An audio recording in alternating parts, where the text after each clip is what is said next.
Kum Lara Blat Gemara, Heintige Daf is Daf Ayin Tes Amid Aleph, and middle learning about the Yevamos and the Sinim, kind of terrible behavior they had and why they were glazing on them.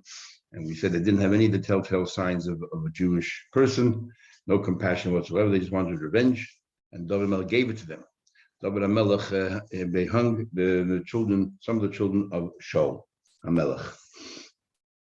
Okay, so we are up to the Gemara here. Yikach, about 15 lines on the top of the page. We're continuing the story of the saga of what the Yevamos did. So it says in the pasuk there that they said, if you want us to save Klal Yisrael from famine, we want to take revenge against Shaul HaMelech's family. And so it says Yikach HaMelech. So David Melech took a Shnei Bnei Ritzpah, the two children of Ritzpah, Bas Aya, the daughter of Aya, Asher Yoldu l'Shaul, that gave birth to Shaul. No, it was two of Shaul's children. His good friend Yonasan already passed away, but two other children. Asher Yoldu l'Shaul, Es Armoni Es Mipi Boishes, as Armoni and Mipi Boishes. Mipi Boishes, Lugmar Brachas, was someone who was David Melech's Rebbe. And in fact, he used to embarrass David Melech in Halacha until Kilam was born, who used to then defend David Melech. There's Chameshes b'nei Micha bar Shaul, and 5 children of Micha, the daughter of Shaul, Asher Yolda, that she gave birth to her first husband, Adriel ben Barzilai HaMachalasi. Now this is pretty amazing because Micha became David's wife later. These are his children from the previous marriage. And David gave them over to save Klal Yisrael. So why were these 7 selected? There were other descendants. Amar Avuna, he passed every single one of them, passed in front of the Aron. Kol she'aron kolti, anyone that the Aron grabbed a hold of, lemisa, meant it had to be sentenced to die. Kol she'ain Aron kolti, anyone that the Aron did not grab a hold of, then l'chaim goes to life. Now that's pretty odd. You would have thought it'd be the other way around. If the Aron grabbed a hold of somebody, the Aron, the holiest thing that we have, that's good, it's positive. And yet here it was a sign that they were chosen to be martyrs, so in order to save Klal Yisrael. And I guess that's the positive thing here, that they gave up their lives to save Klal Yisrael, and of no fault of their own, other than being Shaul HaMelech's descendants. Mostly, Rav Cholav has a question. It says in the pasuk, Yachmal David Melech had Rachmanis. Remember, he had a very close bond with Yonasan. So when Yonasan had a son there, Yachmal Melech ben Yonasan, there's another Mipi Boish, the son of Yonasan ben Shaul. He had Rachmanis in him. He did not let him pass in front of the Aron. So the Chayil asks question: what's this showing favoritism over here? This is something that was selected by the Eibishter. How can he show favoritism? No, this one I'm not going to put in front of him. What right do you have to do that? He did pass in front of the Aron, the Koltai, and the Aron actually took him, and they grabbed a hold of him. And he davened, and he managed to escape. It's still showing favoritism, currying favoritism to one person over another. He had to be chosen by the Eibishter. How can he choose? He davened in the first place. The Aron should not be koiled him. So the Gemara has a question, which is still troubling a little bit, because he's still showing favoritism. He's davening that this one shouldn't be selected. I guess in a way, it's showing less favor than anything else. He didn't do anything other than davening. Other ones, he actually did something. It says, why were they dying on the sins of their father, of Shaul HaMelech? It is better. It's better to remove one letter in the Torah. In this instance, it's even a pasuk. The din is that children are not liable for their father's sins, and fathers are not liable for their children's sins. And we don't want a chil Hashem. We're going around saying, look at that. Here you have a nation of Gerim, the Givonim, and Shaul HaMelech cut off their supply of food, and no one stands to defend them. They consider second-class citizens. That was a terrible chil Hashem. So therefore, we don't mind breaching one pasuk in the Torah where it says children shouldn't be liable for their parents' sins, iniquities, and they have to suffer. Then it's in the pasuk, Vatikach Ritzpah Basaya. So the mother of these 2 kids, Ritzpah, the daughter of Aya, took a sack, and she covered over a rock. And she spent every single day, the beginning of the spring, until the winter started to rain. She stood there to protect her children who were hanging on the gallows for months and months and months. She would sit there by day, make sure that no birds would come there and eat his children's flesh, and Hasad Alayla, she's there at night as well. So I was saying, so she's there all the time. So when I asked the question, how can it be end by night? How can it be there for months and months? Look, see, there's a passage there that says, like, so it wasn't late, and I'll leave it overnight. Forget about months and months, not even one night. So the Gemara, the same thing. It's better to remove one pasuk of Torah. Before we said it should be Chil Hashem. Now we're saying it was a Kiddush Hashem. Because what was a Kiddush Hashem? So people used to pass by, but see these people hanging in the gallows. Say, why are they hanging on the gallows? So we're told, this is royal family. Also, what was the crime? That they took away the food and the provisions from these Gadim that joined the Jewish people. They said, as soon as people heard that, they said, wow. So these are the royal family, and they would their crime was that they maltreated second-class citizens or newcomers, and look what their punishment is. So this is a wonderful nation to join to. They said, that it's a nation we should cleave to. Look at this. If the royal family are being punished for mistreating people, so especially ordinary people, of course will be punished. And look how they're taking care of this, let's say, call them second-class citizens. Surely they'll take care of the Eden themselves. Immediately joined the Eden 150,000 converts. You know, it says, there were 70,000 people carrying all this weight. And had 80 people, miners, who were mining or digging into the mountains. So these were 150,000 Gadim. Thinking about how they were Gadim, didn't Yisrael have them? Maybe they're just workers. Maybe they're just employees. So the Gemara, it can't be. The it says, Bnei Yisrael amongst the Eden, did not give any of his subjects this strenuous work. So, maybe they weren't Eved, maybe they were just employees. So how do you take another Gadim? I'll tell you from here. It says the pasuk that Shlomo Melech. He counted all those people converted in Israel, and then he said the pasuk by Yemot he found maybe 100,000 from those people he made Shivim El Sabel. He made out of those people 70,000.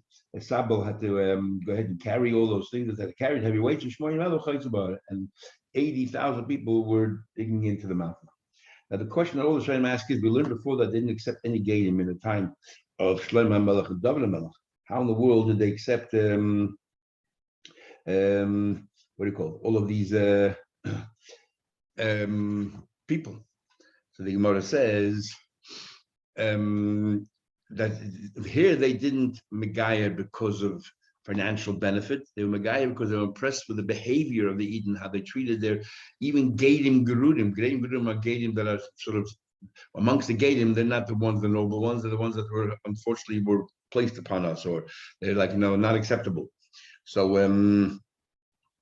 forced upon them. So that's how they treat the people. It's a Kiddush Hashem. We want to join the nation, and for that reason, even in times of David Shlomo, but they would take all these Gadim in if they came for the right reason.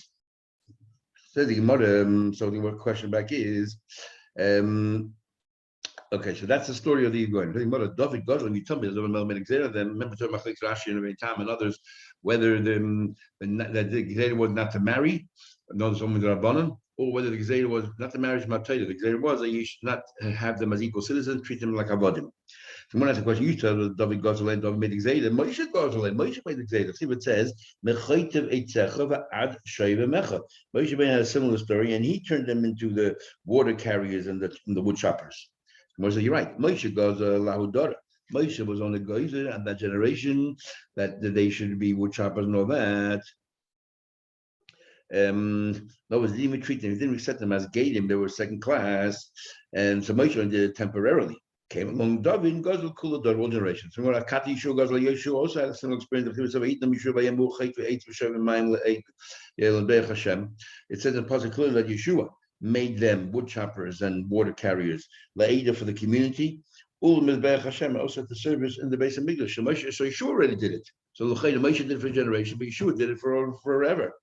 Says you're right. Yeshua only goes. You're right. Yeshua didn't make it just for his generation, but for future generations. But only bisman shebeis hamikdash kaim, because it says le'eda ula mizbeach. As long as he had a mizbeach, as long as he had the beis hamikdash, they were treated like slaves. Bisman she'ein beis hamikdash kaim, and David came along as bisman she'ein beis hamikdash kaim. David, for perpetuity, he made that happen as well forevermore. Because by Yeshua it says in the pasuk ula mizbeach Hashem, and David doesn't say that. It says the Gemara. Been made Rebbe many years later. In the times of Yehuda Nasi, Bikshu, Lahata, Nesinim. They thought, you know what? So obviously there was still Nesinim around, 1,000 years later, more. And in the times of Rebbe, and they decided people wanted, enough. Let's accept them back into the nation and not treat them as avodim, let them marry, treat them. Omlam Rebbe, Kodirashi, Omlam Rebbe, Chelkenu, nothing. We have a right. Remember, there were two causes. One is that they had to be slaves to us, and one is to Hashem. We can forego the slavery to us because Hefke, Bezin, Hefke. We have rights over, the Bezin can go ahead and renounce any ownership. What right do we have to come along and say the Eibishter, what they owe the Eibishter, they're set free? We can't do that. And Mercedes actually argues with Rabbi Barabba, who says, Rabbi Barabba is opposite. What they did to us, the part that they indebted to us, that we cannot undo. When it comes to the part of the base of Mikdash, so while the base of Mikdash is upstanding, it is also, and base of Mikdash shari. And there's no base of Mikdash, it is permitted. Rashi learns when it says this, so the base of Mikdash is automatically permitted after there's no longer a base of Mikdash. And our share, it is us forever, and the Rashi until we set them free, until we do something. Until we do something. Okay, says the next Mishnah, we're going back to the subject of saris. Remember, we learned two kinds of saris. There's a saris Adam, which is a man-made saris, and that person is not allowed, Putsudak is sterile. He's not allowed to get married into the coal. And then you have a saris Chama. Somebody was born that way. According, we had some of the Shining, we learned that it came sick, and because of sickness, which is totally outside of their. Rashi himself said that, more Rashi, that saris Chama, they can marry the coal. So here we have an interesting machlekes. There's one thing, and interesting is because it's ironic.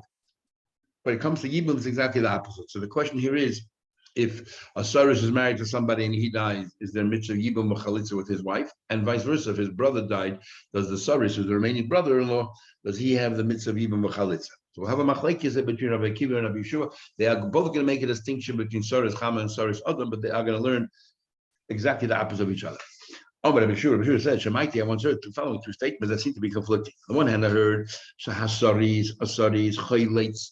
If he has a sister-in-law, he does give Chalitza, if he dies, Asaris, then his wife receives Chalitza. It doesn't say marriage, it just says Chalitza. But Hasari, then I heard another statement that Asaris, Loi Chaylates, does not give Chalitza to his sister-in-law, nor Chalitza if he dies, nor he gives Chalitza to his wife. And Rabbi Yeshua says, I'm not exactly sure how to learn Pshat. So Amar Rabbi Akiva said, I'll tell you what I think Pshat is. I'll explain it as follows. It depends if it's a saris Adam or saris Chama. That's the two statements. But this is how I will learn. A saris Adam who's not allowed to marry, Chaylet. This saris Adam, he gives Chalitza to his sister-in-law because she was a fully married woman, and he gives Chalitza to his sister-in-law. And the Choltzin li Ishtoi. And if he was married, he give Chalitza to his wife. Why? Because this person was a saris Adam, which means there was a time when he was able to procreate, and therefore the Torah is not focusing on this minute right now when you're about to marry sister-in-law and you're able to procreate or not. They're just looking at the person himself. This person naturally could have procreated. Something happened later on that undid that, and therefore he still has a chiyuv of yibum. But we don't want to marry, so you give chalitza. But saris Chama, somebody's born that way, is loy chalitz v'loy cholitzin li ishtay. Saris Chama never had a shasa kosher, never had a time that was kosher, which means clearly from this Mishnah, it seems that a Saris Chama cannot mean somebody who became sick later on in life and natural causes became sterile, but rather he was born this way. Rashi is right here, and the other Rishonim have a difficulty explaining Pshat in this Mishnah, unless Rabbi Akiva argues. So Saris Chama was born that way, never had a possibility of procreating, therefore that's nothing with Ibum. That's Rabbi Akiva's version. Rabbi Lezer is exactly the opposite. Loino. Ki elosar is chama. Asar is chama, who's not his fault, and he's allowed to marry into the community. He gave chalitza, and his wife is chalitza. Because furthermore, it can be healed. Can be cured. Asar is adam, but asar is adam, that it's man-made, came sterile. Loy chalitz v'loy chalitz liishtais. Asar is others not get married, therefore there's no chalitza. He doesn't give chalitza to sister-in-law, nor they give to his own wife. Ain't later for. There's no antidote for his. Well, he self-castrated. That's it. Hayid Rabbi Shua ben Pseira. So exactly the opposite of each other. Rabbi Shua ben Pseira testified. Al ben Megusas, on this person known as Ben Megusas. Shahoya b'Yishlayim, lived in Shalayim. Saris Adam. He was a Saris Adam. The Yibnu es Ishtay. That he was a Saris Adam, and they married his sister. Why? So he was a Saris Adam, and according to Rabbi Shua, Saris Adam, there's no chalitza, nothing. But according to Rabbi Kiva, there is, because he had a shasa kosher. The Yibn was Ishtay. In fact, what they did was when he died, they married his wife. Not only did they give chalitza to his wife, they actually married her. The kain Rekiv fulfilled was the Kiva. Hasaditz loy chaylut loy meyab. The kain fulfill the word of Rabbi Akiva. Then the Mishnah continues, Hasaris, the Saris lechaylid v'lo miyapim. So it says that Hasaris does not give chalitza, nor can he marry Hasaris shechol tivemtai.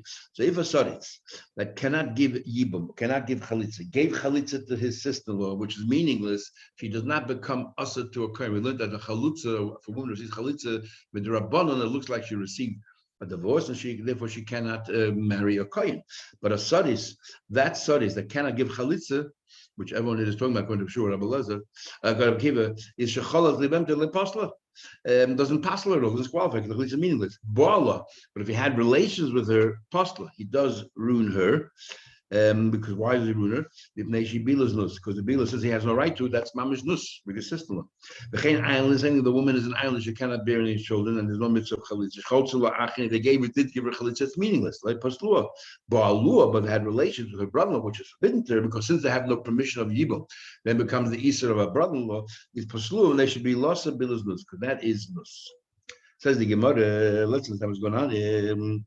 Mehdi, let's understand.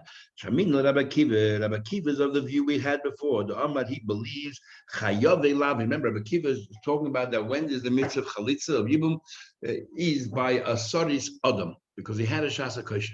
But a Saris Adam is not allowed to marry her. Right? There's an Easter of a lab. You're not allowed to marry anybody from the community. So since the Saris Adam has a lab, and according to Rabbi Akiva, if you chayav a lab, and if you're living with someone in an immoral way, that even all it is an Easter lab, the children are mamzedim. So therefore, if the children are mamzedim, then there's no mitzvah of yibum chalitza. How can Rabbi Akiva say that there's a chalitza by a Saris Adam? Ask the Gemara. Merde, let's see. He says that if somebody commits an avera which is even only a lab, it's no different than if you did avera which is chayiv kares, like incest, and the children will be mamzedim. Therefore, there's no mitzvah whatsoever to marry a sister-in-law because he's a Saris Adam. So what's he telling me? I might say here that Saris Adam gives chalitza to sister-in-law. How can he give chalitza to sister-in-law? Abraham says, what's the problem? The problem is you're not allowed to marry into the Jewish fold. Maybe the sister-in-law was a Geiris, so therefore he could live with her. There's no Isa Lavia. Your brother married a Geiris. So and Rabbi Kiva Sovla, Rabbi Yosef, Kiva holds like Rabbi Yosef, which is the halacha dama kahal goyim lo yikra kol. A Geiris is not part of the nation. No, a Patu Daka Khrushchev Harala married Geiris. So therefore, there's a mitzvah even chalitza. So the obvious question is, so why are you limiting it only to chalitza? He can even marry her. Even though he's a Saris Adam, he can marry her because she's a Geiris. He's allowed to marry her. It's a mitzvah of yibum. Why doesn't he just marry her? Says somebody right. You're not going to be right. Since Rabbi Shua says Chaylit, Rabbi Shua holds that even a Geiris is considered part of the community, and Khrushchev is not allowed to marry a Geiris, or a Sadis is not allowed to marry a Geiris. So according to Rabbi Shua, the best is only Chalitza. You have no choice. You cannot do Yibum. Since Rabbi Shua is talking about Chalitza, so Rabbi Kiva, in response, also talks about Chalitza. But according to Rabbi Kiva, if it's talking about a Geiris, you can actually marry as well. They can approve you. The Tony says, "Hey, Yid Rabbi Shubim said, testified al ben menusas. He testified regarding a ben megusas by this person in Yerushalayim, Soris Adam. He was a Soris Adam, and according to Rabbi Shua, there's no Yibuch Litza, but according to Rabbi Kiva, since he once upon a time had a Shasa Kosher, he could have procreated. Therefore, the mitzvah of Yibum applies to him as well. And the Yibmu es Ishtai, and they married his wife. L'kayim divrei Rabbi Kiva. Fulfill the wisdom of Kiva. Actually, the case over here is different than the case. We're trying to prove that he's allowed to marry his sister-in-law. The Isser is for a Saris Adam to marry his sister-in-law. And we're proving it from the fact that if the Saris died, you're allowed to marry his wife. But the Mishnah equates the two as if they're one and the same. So therefore, the Gemara wants to bring an eye from there. Shmamino is a good proof. It says the Gemara, Mosiv Rabba. So Rabba comes along and asks the question. He says, Patsua Daka Krushavcha. It says as follows: a Patsua Daka, or a Krushavcha, or a Saris Adam, right? Something that happened later on in life. The Hazakin, or an older person who could no longer procreate, even though it's all bunched together. What we're going to learn now is basically the others, not Zakin. Oy Choltin, Oy Miyabmin. It says they can do Chalitza or they can do Yibum. Keitzad, what do you mean? How's it work? Meisu, if any of these people died, V'lehem Nashim, they had wives, V'lehem Achin, and they had brothers, and they died childless, obviously, because they can't procreate, and had brothers, V'amdu Achin, and the brothers came along, V'asu Maimer, and the brothers came along, and they made a Maimer, we learned before the Kedushin, which is only Midrabbanan, according to most, Shammai, Ben Shasayan, and their wives, never knows to get, then they gave a get, or they gave a get. So if they gave a maimer, you need a get for the maimer. If they gave a get, they can no longer proceed to marry. Once they gave a get, even though it doesn't have that much meaning, but you can no longer marry because you already showed you had no intentions of building your brother's legacy. The imbalu, but if they proceeded to do be'ilah, they continue with the yibum kanu, it becomes their wives. What about mesu? The other way around. If the brothers died, that's talking about if they died and the brother stepped and took their wives. What about the other way around? The brother died, and this now Saris wants to live with the sister-in-law. Meisu, the brothers died, but they stood up. Also, Maimer saying they gave their sister-in-law. They themselves are a Saris or Khrushchev, and they gave their sister-in-law Maimer, the Nosh to get or gave her a get, or Chol to give Chlitza Masha also. Whatever they did. But the Imbalu Kanu, and the same thing is if go ahead to do Bila, they were Koina. Now it's possible, it seems to me, that some of these Saudis are able to, or Khrushchev is able to be able to do Be'ila, because we learned before that if a little bit is hanging on, it's still all right, so maybe they were able to do Be'ila. But they cannot live together. And as Rashi said, this is not talking about the Zakin, the old person. We discourage the old person from going ahead because he can't procreate, but if he did, the marriage is a valid marriage. Talking about everybody else, it's forbidden. Now it says, because it's an Aveira, it's an Isser, they're not allowed to marry anybody in the Jewish nation. So therefore, even if they went ahead and they did it, they didn't Aveira, they were koine, but they have to divorce straight away because they're living in sin. Alma, so we see clearly from this commentary that Bekol Askinan, we see clearly from this commentary that the way the Bryce understood the Mishnah, that we're talking about people in the call. You're saying that the P'tzur Daka has to divorce straight away. So obviously we're talking about either a Yisrael, or if it's a Giyeda, we're talking about Giyedas that according to the opinion that says that she's part of the call. So the question goes back to the shot before. How can you marry? Says the Gemara, according to Rabbi Kiva, holds that Chayav Lavin is like Chayav Krisis. How can Rabbi Kiva say that there's a mitzvah of Yibam? So you wanted to answer before, we're talking about a Giyeris, and the Giyeris is not part of the call, so therefore there's a mitzvah of Yibam. But no, the Tosefta understood the Mishnah that it's not talking about a Giyer, we're talking about a Yid. And it says, in fact, if you went ahead and you decide to marry her, you have to divorce straight away. We're talking about Geshenofel. You're talking about at the time when he married her, he wasn't yet a Saris Adam. He was therefore, it was it's not time. The time the brother died, you won't get a Saris Adam. So there's a mitzvah of Zikr. The bond was there, and you were able to marry that time. And then something happened after her husband died, before you married her. If you married her, I'm talking about before you married her, but after husband died, so the Zikr, and suddenly he became a P'tzur Daka. So the mitzvah is there of Yibum, but you can't marry, she's in Chalitza. Says one of the Abaye. So Abaye says, let me ask a question. Will they say, okay, let's say you had a mitzvah of Zikr, but before you married, suddenly you became a P'tzur Daka. So let the Isser of P'tzur Daka come, the Nitchi Asay, to even push away the Asay of Yibum. How do you know that? Usually we say Esa Deicha Loisa. Here you want to say the Loisa should be Deicha Darse. Where do you find that? Me like Tana, didn't we learn? But in the case of Rabbi Gamliel, when you married, there were two sisters married to two brothers. Reuben and Shimon married a sister when she was only 10 years old. And her father didn't marry off the sister. She just got married on her own, or her brothers or her mother. And therefore she can walk out, she can do miyun. And then Reuben died. So now there's a mitzvah of Yibum with Reuben's wife. The problem is it's the sister of the wife that you have in the Rabbanon. So as an argument, what we do, one opinion is you tell this girl to go be Mayan so you can fulfill the mitzvah of the Torah of marrying sister of Reuben's wife. And Rabbi Miller says, Mina, if she's on her own, voluntarily decides to walk out of Shimon so that Shimon can fulfill the mitzvah of Yibum with Reuben's wife, fine. But Vim Lav, if she's not Mayan, then Tamtin, then you have to wait Achatagul, you have to wait until she becomes 12, old enough to be Mayan, and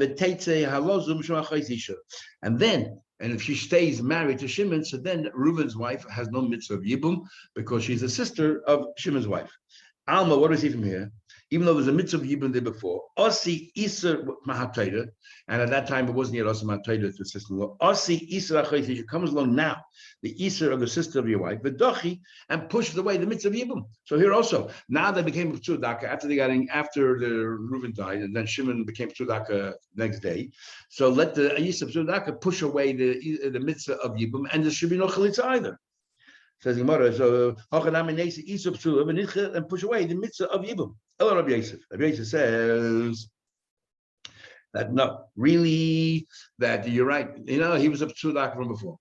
But I asked a question according to Rabbi Kiva, there's Chayav Lav, and Tzudaka now married to the fold. So it's just like a Chayav creases, and the child is a mamzer. So he says here, we had an argument before. Hi Tanem. We had Rabbi Shimon, you said any lav. Rabbi Kiva holds if you live with anybody there's a lav involved, like for example a kohen and a grusha, the children are mamzedim.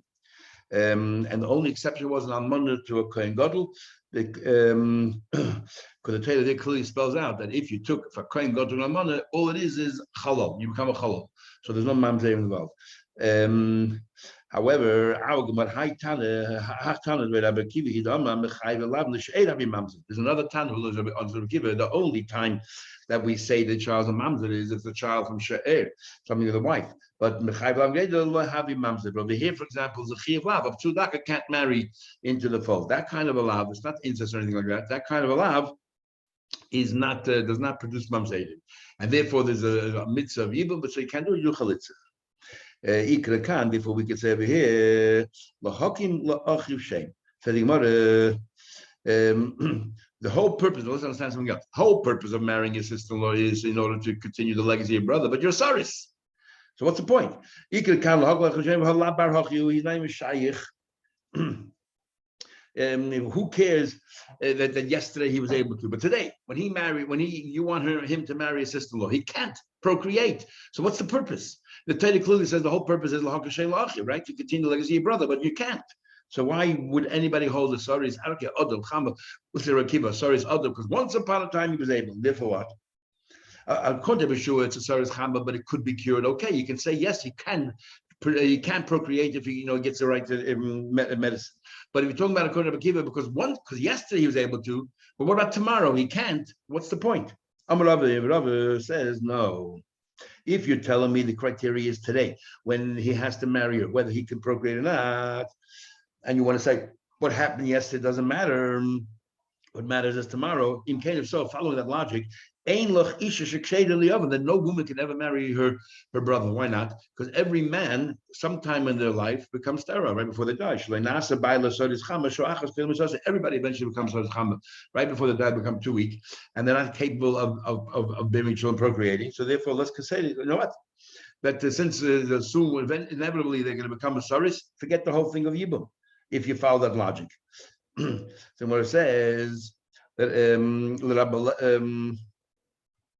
so therefore we say that, you know what, even though today you can't procreate, but yesterday you could, that's good enough. The Torah is talking as a person, not talking about you personally.